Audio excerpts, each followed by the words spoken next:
Hey everybody, Johnny Tiger Bomb MMA. I'm going to go over UFC Qatar, Tsarukyan versus Hooker, give you my thoughts, predictions, 14 total bouts.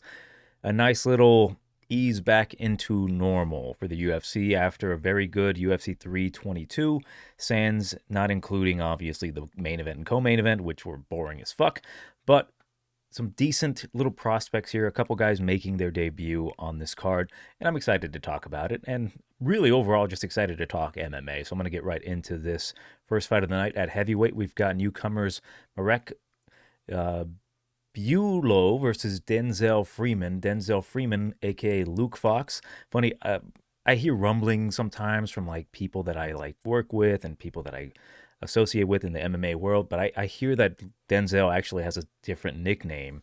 I hear that they call him Double down, Denzel! I don't know why. I don't want to know why. But regardless, with this matchup of two heavyweights, both guys you may not know.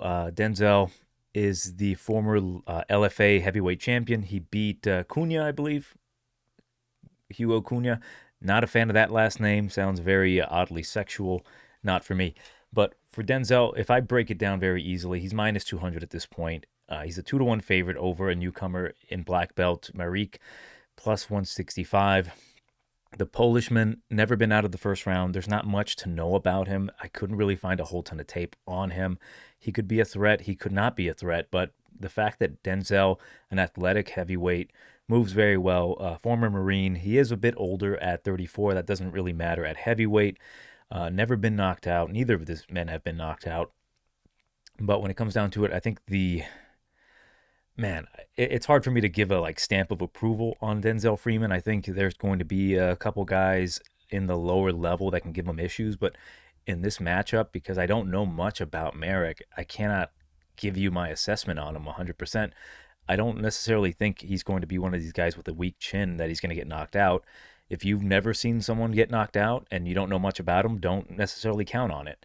Like we just saw that with Ethan Ewing and homeboy Wellmaker. I almost went along with a bunch of people picking Wellmaker, but I'm like, I don't know much about this Ewing. Let's not jump overboard. He's never been knocked out. But I do expect Denzel to put on a performance here, getting the top control. There's a chance he can get finished early. If Marek is actually getting these finishes early, maybe he can get another one here. I've seen Denzel in some trouble where he's gotten hurt by that Isaiah Pinson, I believe. Yeah, in PFL. He doesn't like particularly getting hit. He's not the best grappler, not really the best at control, not necessarily heavy hands either, but anything is possible in heavyweight. Give me Denzel. Realistically, I can see this being a TKO in the third round if he tires out Bujlo here. I just don't know. I don't know how his cardio is going to be at this level, but what I can count on is Freeman to be the better athlete of the two and have the better cardio. He reminds me of Walt Harris 2.0, but without the death gassing. He's an athletic, big, heavyweight dude. Has some potential, but to a certain extent. So I'm going to say Freeman, either decision or TKO round number 3. But again, anything can happen. But give me Denzel. I feel a little bit more comfortable with him, just not at minus 200. I think at heavyweight, anything can happen. Bujlo can finish him in the first round. Next bout, we've got Saygay Saeed Isakhmov versus, I guess, someone who is gay, Nicholas Dalby. Danish Dynamite, plus 280 on Danish Dynamite. Comeback on Saeed is minus 390, minus 400 roughly. Look, Dalby is a decent play if you want to gamble some $20 on him. Why not? But I'll tell you a little story. His last fight, I was there live, and what the cameras didn't catch when Randy Brown was making his entrance, this dude was and I'm not even exaggerating here, I'll make a bunch of jokes, but this guy was 100% bouncing his ass on the canvas, almost like he was pleasuring a man with his anus. Not a fan of that. Any guy who does that is not a guy I want to bet on. But this Saeed hasn't fought in about 2 years in MMA. He's done some grappling in Karate combat. He's a decent fighter.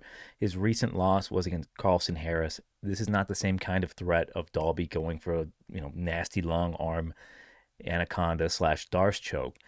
I think it's going to be either Saeed wins this one by a submission.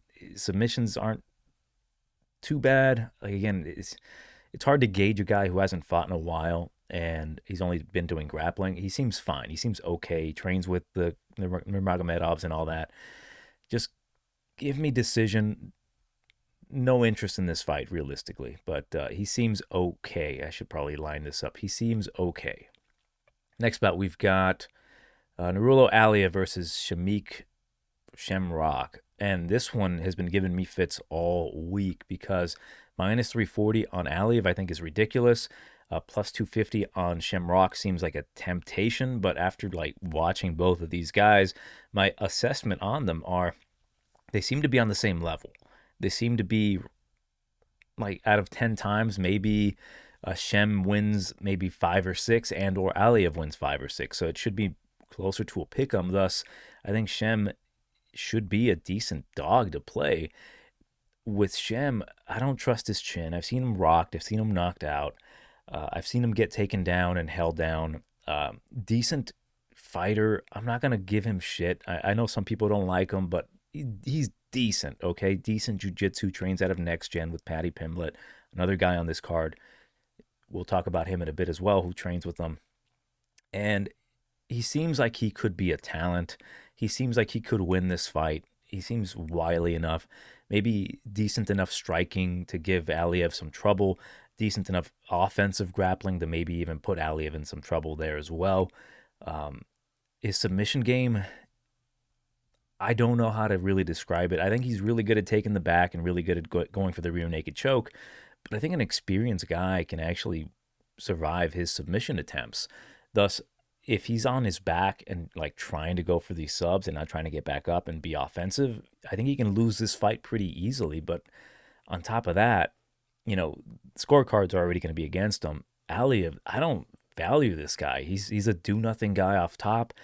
He's pretty boring, and he's a decent guy to bet on if you know he's just going to dominate on the grappling. But when his last fight against Joe Selecki left a sour taste in my mouth where he's getting caught in triangles, yes, he survived them. That's great, but Joe didn't seem to want to win. He got taken down easy in the first round, couldn't get back up. And then when he actually started being offensive against Aliev, he got on top of him and nearly, I guess he mounted him, but he wasn't able to do much. So that's why I'm like weary about Aliev. I'm going to pick him to win, but this is a dog or pass 100% situation. Like, do not parlay Aliev. I think Shem, as middling as I think he's going to be in the UFC, he presents a bit more of a threat. I think he wants it a bit more as well. The thing with Aliev as well, like, he might actually knock out Rock. Like, he's got those, unfortunate genetics that makes him very tough and very like absent-minded, let's just say. I don't want to get in trouble, but with those kind of pinhead genetics, he can just swing for the fences and he might crack Rock. Who knows? But give me Aliev to win this one by a decision. I'm not going to sit here and tell you I'm going to be surprised if he knocks out Rock or if Rock comes out here and like submits Aliev. It's a very good possibility, but these odds I just think are ridiculous. I just don't necessarily think that the game plan for Rock, maybe getting some offense and then getting put on his back, is going to be the winning strategy. So moving on, we've got Ryan Loder versus Ismail Naurdiev. I'll be frank here, minus 185 for Naurdiev. Come back on Loder, plus 145. Give me Loder all day, every day here. I don't value Ismail Naurdiev. I think they brought him back. I don't know why the hell they brought him back. This guy's not good. He has made improvements, don't get me wrong, but I think he can be broken. I think his offensive striking is good. His offensive grappling is good. When you put the pressure on him, he's going to break. His last fight, I don't want to get in too much about the Jung Young Park fight, but he fouled him multiple times and he still lost the fucking fight. Jung didn't even start like offensively grappling up until late in the second round, and at that point it was all downhill for Naurdiev. You can make an excuse saying, well, he thought he knocked the dude out with an illegal knee and he had an adrenaline dump. I don't care. That's still a thing that he does where he just falls off a cliff. Loder, you can make all the negative comments about him for quitting against Bakoyev, but to be frank, I expected that to be the case. I expected Bakoyev to put it on him early, and I expected him to overcome that, and he was doing that. It's just unfortunate that when Bakoyev kind of slowed down a bit in that same round after kind of unloading, Loder kind of left himself a bit exposed against the cage, and he got cracked with a nasty hard right hand. He couldn't recover from it. I expect him to bounce back here at plus 145. I think this is going to be a nice little gift back to the community. And I think Ismail, a guy who lost a Chance Rentgen tour, of all people, is going to get smashed by Ryan Loder. I'm going to say in round number 2 or 3, either TKO or submission. I expect Loder to just put an ass whooping on him. Him being the more offensive-minded grappler, he's going to start early. Can Naurdiev finish him early? It's a possibility. Naurdiev is very decent in the first round. He's offensively like magical, but then that is just immediately downhill. Next bout, we've got Beksat Almakhan versus Alexander Topuria. A pick'em for both men. This one's intriguing. Look, I like the idea of Topuria. I think he's got the goods.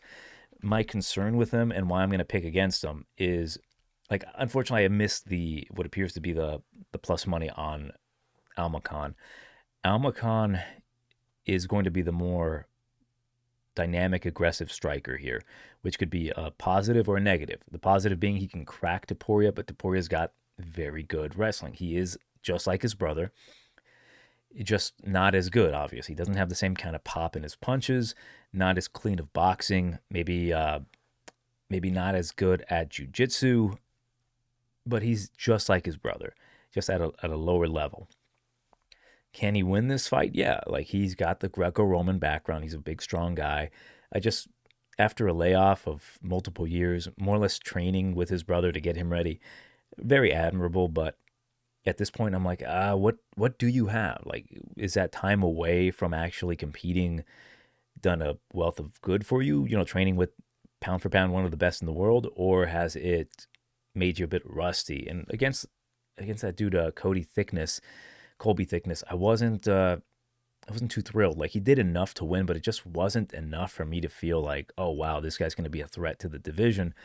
For Almakhan, I think he can be a threat. I think he can put himself in a good position where he can get a nice little knockout or finish streak. And is he going to fight for the title? I don't know, but at least I can see him maybe doing a bit more than Topuria. But maybe Topuria can come out here and like prove me wrong. That's what I want to see. I want to see him prove me wrong. At this point, I've seen more from Almakhan. I got to go with Almakhan. I think he's going to land the harder strikes. He might actually knock out Topuria. I want to see how Topuria's gas tank is if he cannot put away Beksat, and it does come to that third round, and he's huffing and puffing, and then Almakhan's like, you done fucked up, boy. Give me Almakhan to come out here and win in like maybe round number 2 or 3.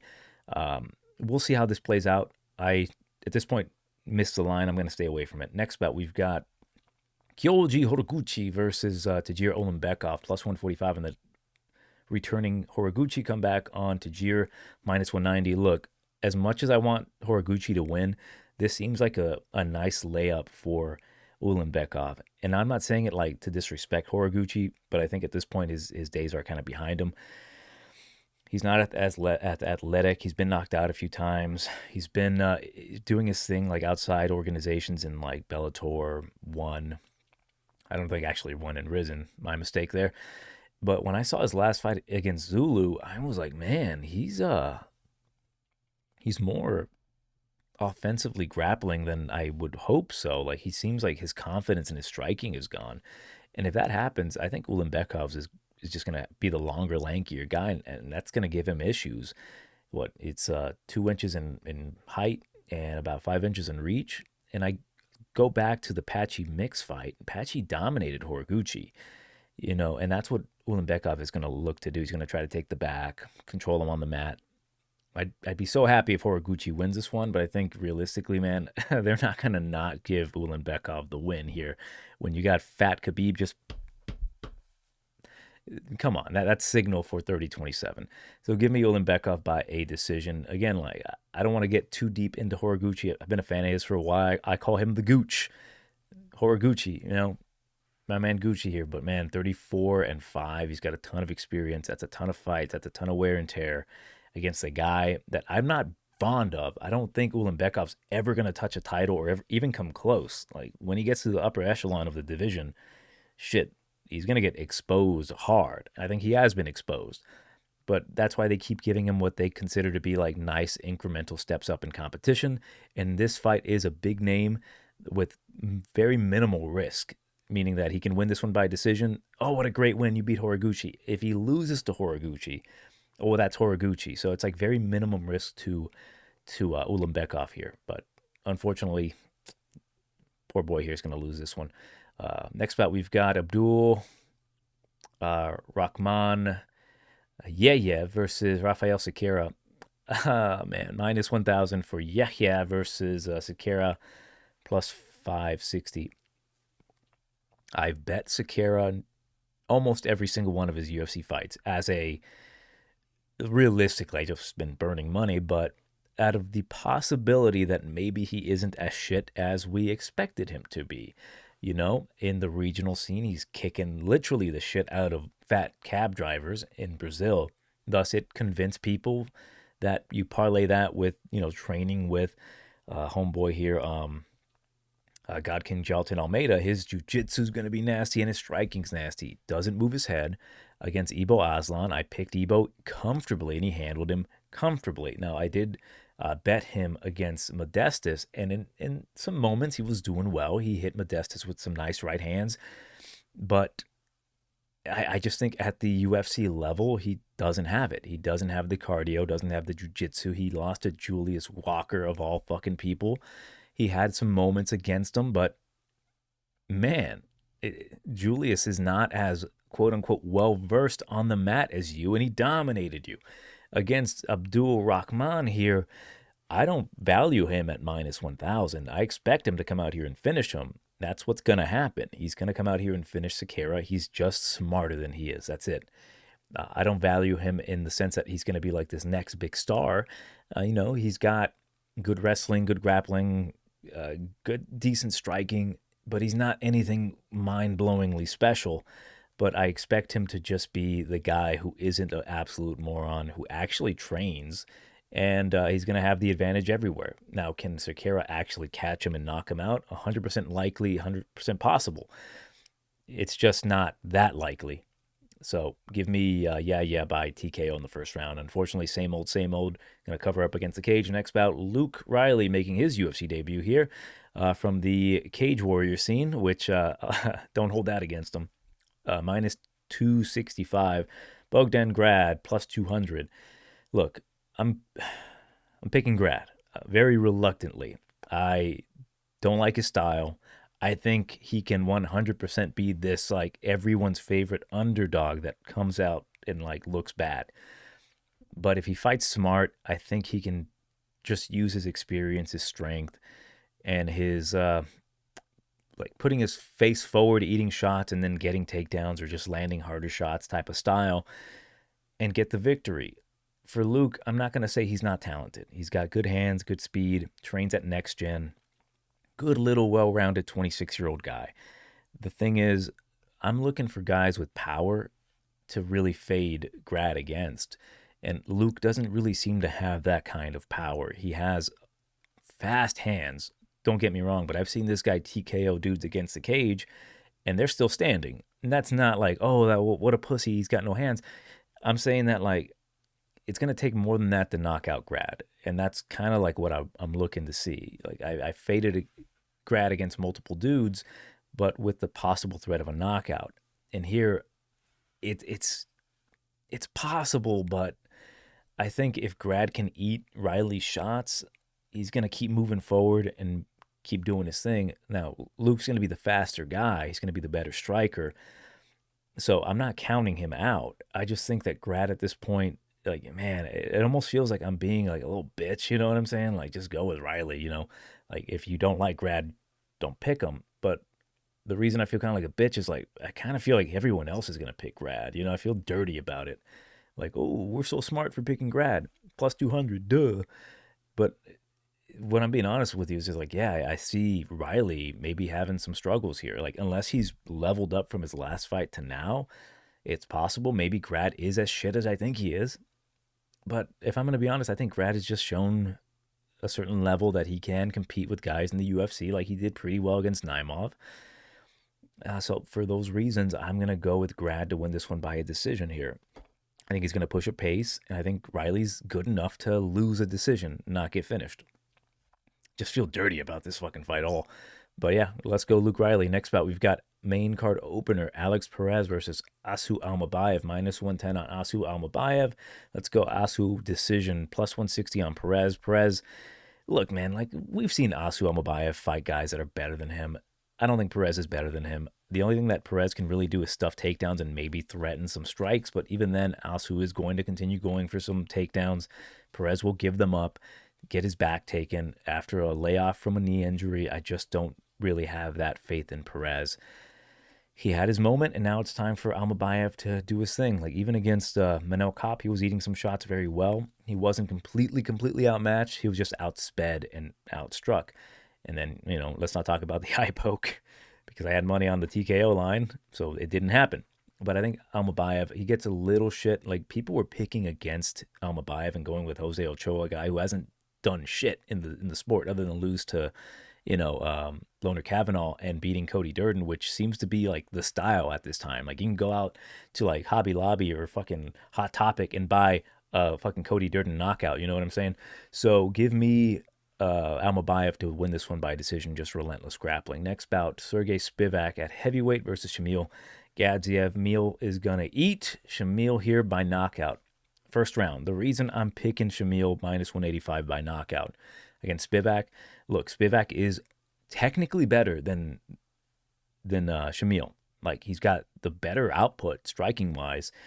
His boxing's improved. His overall grappling is, I think, a little bit better than Shamil's. Like, his cardio is going to be a bit better.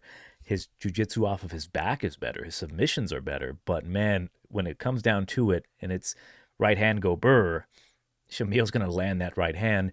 It doesn't matter if Shamil is getting if Shamil's eating these like jabs from Spivac. You know what I'm saying? Like, the jab is the end all be all starter of a striking matchup, but when it comes to the heavyweight power, Shamil just has something different. And if he can push the pace, eating those shots, smiling at him with that goofy ass grin, and if he hits Spivac, Spivac is known to just cover up and take it. So give me Shamil round number 1 knockout. Simple as that for me. Next bout, Jack Hermansson versus Turtleback Orolbai. We've got plus 165 on the now welterweight Jack Hermansson. Come back on Orolbai, minus 215. I need to see Jack and how he looks in the weigh-ins, right? I don't know. I've been trying to like look up his Instagram, and I just can't be too sure about it. Him dropping down in weight at 37, it's just a bad sign. Automatically for that, I got to go with Orolbai. He's moving up. I think he's going to look good at this weight class. Actually, I don't even remember if that last fight against Mustafayev was at lightweight or if that was at welterweight. That was at a catch weight. Okay, and we saw what he did to that boy. And people were picking him like, yeah, Tofik is a solid striker, but on the mat, got destroyed. So I'm liking what I'm seeing from Orolbai moving up to welterweight. He had a war with Rebecki, and I think that was the best thing for him to have that extra weight on him. Caveman power, brother. Captain Caveman here. So I'm looking forward. I like the meme. I like the meme of they unfroze this guy next to a Stegosaurus, and then he just started fucking fighting. He just had all the techniques of the old days, you know what I'm saying? Like, these hidden techniques, the Stegosaurus right hand. So given that Jack has been knocked out viciously in his last fight, like viciously, like, dear Lord, I thought he died. And the fact that he's going to be losing water weight, 15 pounds, less water to the brain. Are we going to see Orolbai get his first one-punch knockout? I don't know. If Jack is looking good and he's looking in good spirits and he can make the weight, then this could be an interesting fight. Jack has all the tools to give Orolbai a tough fight. I think he's going to be the better striker. He's very elusive. He's very hard to track down. Very goofy little style. You got to respect it. But is this going to be the same Jack? No idea. Give me Orolbai in a very fun decision here. Next bout, Volkan Oezdemir versus Alonzo Menifield. Yeah, minus 254. Oezdemir come back on Menifield is plus 180. Like, man, I'm not a Menifield guy. I think he can pull a fight out of his ass. I'm intrigued by the matchup. I'm not going to lie. Menifield is no longer with Pat Barry. Whether that was helping him or hurting him, who knows? The thing with Menifield as well is he's made the proper improvements over the years, but the biggest issue with him is when he's fighting a good striker, a guy who has power, he tends to fold. And his biggest chance to win a fight against Oezdemir would be to try to catch him and knock him out, or to steal the round back like he did against, man, what was his fucking name? Dustin Jacoby. By Jacoby outstriking him, he hurts him bad. The thing is, Volkan is just a different kind of guy, different kind of power, different kind of striker. I think his improvements have been evident.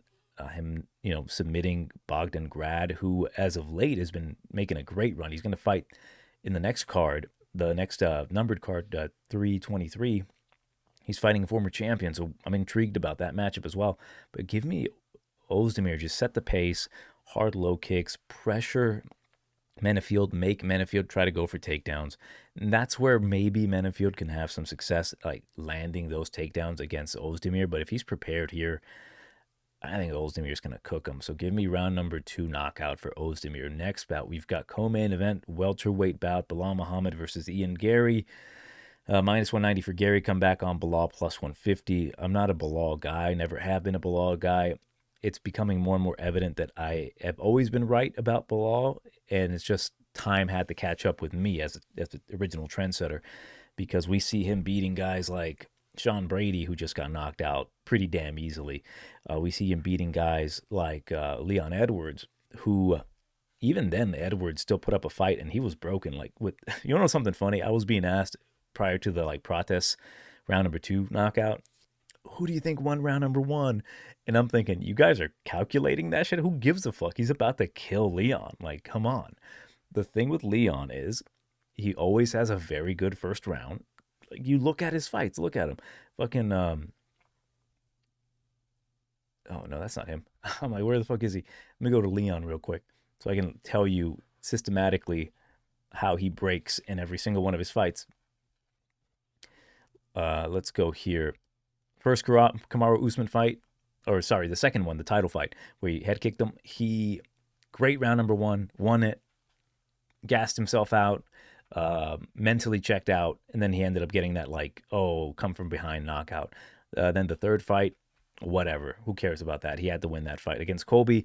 Again, Colby just looked like shit, and then he slowly started chipping away at him. Didn't look impressive, and then he nearly, could have said he got finished in the 5th round. Against Belal, good round number 1, mid round number 1, fucking stopped fighting. Sean Brady looked decent early and then started going for takedowns against the guy who's going to choke him out. And then against Protez, took his back. Round number 2 was going to be the time. So when we put that in perspective about Belal, yes, he can have output. Yes, he's a decision machine, but he's 37 at this point. He's not going to touch UFC gold ever again. We saw how good Garry was fighting Protez. Give me Garry to win this one. I'm not a fan of either of these men. If both of these guys can just hit each other and knock each other out, that'd be great. It just really depends on how good Belal's steroids are going to be. Just for legal purposes, just in case. But anyways, if Garry comes out here and is establishing the pace with the kicks on the outside, just making Belal come to him, Gary's going to be the faster striker. He's going to be the better counter striker. It'd be very funny. So I don't even know what I want to happen. I kind of want Garry to knock out Belal, but it'd be very, very funny if the Canelo hands show up and he actually knocks out Garry. I'd fucking die laughing. I'd be like, whatever. Give me Garry to win this one by a decision. Who cares about this matchup? I surely don't. Next bout, main event, Arman Tsarukyan, Dan Hooker. Minus 440 for Tsarukyan. Come back on Hooker plus 310. A meme bet on Hooker is not a bad idea. He might be able to throw something up early. But if Tsarukyan gets the ball rolling, gets his takedowns early, he's going to dominate Dan Hooker. Don't take the MMA math of, Gamrot beat Tsarukyan. Dan Hooker beat Gamrot. That's not the case here. Nobody other than, I guess, Dan Hooker and RDA have been able to really exploit the low single of Gamrot. Throw an E. He's going to run right into it. And Dan took advantage of that. Dan was able to put a lot of pressure on him come round number 2 and 3. We kind of see how not of a great win that is anymore. And I'm not discrediting Gamrot, but when we see Gamrot get handled easily and finished by a guy that is still good in Charles Oliveira, and we saw Charles and Arman go at it, and Arman was able to defeat Charles. It just tells me more or less everything I need to know. If Arman is still quote unquote hurt from his back, then yeah, maybe we can see Dan Hooker get a victory here.